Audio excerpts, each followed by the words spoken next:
ओम नमो भगवते वासुदेवाय नमः। स्वागत है आप सभी का मेरे यूट्यूब चैनल पर। आज मैं आपको चैत्र मास के बारे में जानकारी दूंगा। चैत्र मास का क्या महत्व है, चैत्र मास में कौन से देवता की पूजा की जाती है। फाल्गुन पूर्णिमा के दिन से अगले दिन से ही चैत्र मास की शुरुआत हो जाती है।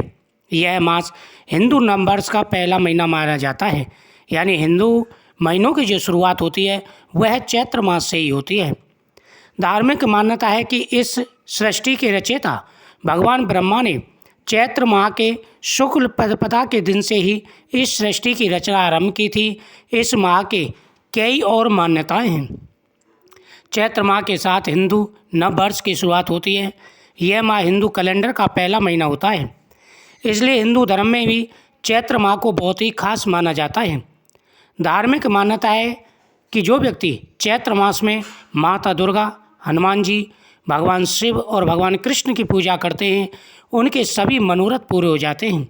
इस मास की शुरुआत फाल्गुन पूर्णिमा यानी होलिका दहन के बाद शुरू हो जाती है, इसलिए पूजा पाठ और धार्मिक मान्यताओं के लिए भी चैत्र मास का विशेष महत्व कहा गया है। साल 2023 में चैत्र मास का आरंभ बहुत ही शुभ योग में हुआ है, बहुत ही अच्छे योगों में हुआ है। होली के बाद से ही चैत्र मास की पूजा शुरू हो जाती है। यह पूरा मास व्रत और पूजा पाठ के लिए बहुत ही महत्वपूर्ण है। इस मास में सबसे पहले चैत्र नवरात्रि आते हैं। नवरात्रों में माता दुर्गा की विशेष रूप से पूजा की जाती है। चैत्र के महीने में पीपल वृक्ष के नीचे दीपक जला करके परिक्रमा करनी चाहिए।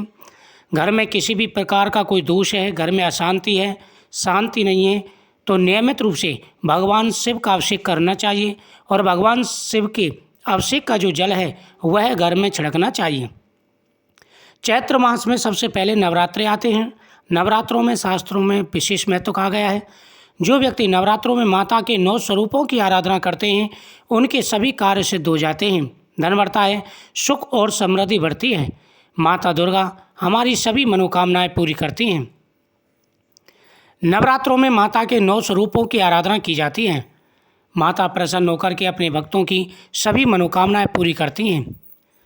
चैत्र नवरात्रि के बाद में फिर गणगौर, गुड़ी पड़वा और पाप मोचनी एकादशी जैसे बड़े बड़े पर्व त्यौहार इस महीने में आते हैं। हालांकि चैत्र मास में खरमास होने के कारण मंगल कार्यों पर रोक होती है। धार्मिक ग्रंथों के अनुसार चैत्र महीने के आखिरी दिन पूर्णिमा होती है। इस दिन चंद्रमा चित्रा नक्षत्र में होता है, जिसकी वजह से इसका नाम चैत्र मास रखा गया है। इस माह को भक्ति और संयम का प्रतीक माना जाता है। इसके साथ ही वसंत ऋतु विदा होती है और ग्रीष्म ऋतु का आगमन होता है।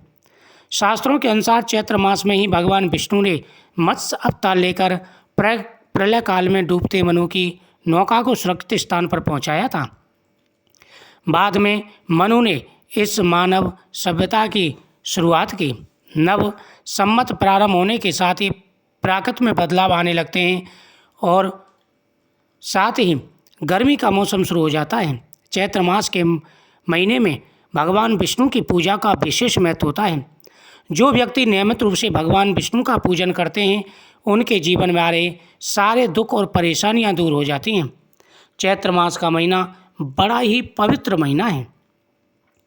इस महीने में प्रतिदिन कथाओं का श्रवण करना चाहिए। जो व्यक्ति इस महीने में भगवान शिव की पूजा करते हैं, माता दुर्गा की पूजा करते हैं, उनके सभी मनोरथ पूरे हो जाते हैं। चैत्र महीने में नियमित रूप से भगवान शिव को आप जल चढ़ाएं, भगवान सूर्यदेव को अर्घ्य दें, इससे आपके सभी कार्य सिद्ध होंगे। चैत्र महीने का जो महत्व है वह शास्त्रों में विधि विधान से बताया गया है। चैत्र महीने में जो व्यक्ति माता पार्वती, भगवान विष्णु और शिव की कथाओं का श्रवण करते हैं तथा खान पीन का विशेष रूप से ध्यान रखते हैं, उनके सभी मनोरथ पूरे हो जाते हैं। इस महीने में खान पीन पर संयम रखना चाहिए। इस महीने में नियमित रूप से भगवान कृष्ण की पूजा करते हुए उनके मंत्रों का जाप करें। तुलसी माता के सामने दीपक जलाएं, भगवान विष्णु के सामने दीपक जलाएं। ऐसा करने से आपकी सभी मनोकामनाएं पूरी होंगी। चैत्र मास में जो व्यक्ति हनुमान जी की पूजा करते हैं उनके सभी मंगल कार्य संपन्न होते हैं। हनुमान जी का चोला चढ़ाएं, हनुमान जी के सामने दीपक जलाएं। हनुमान जी प्रसन्न होकर के मनवांछित फल प्रदान करते हैं। वीडियो को शेयर करें, चैनल को सब्सक्राइब करें। ओम नमो भगवते वासुदेवाय नमः।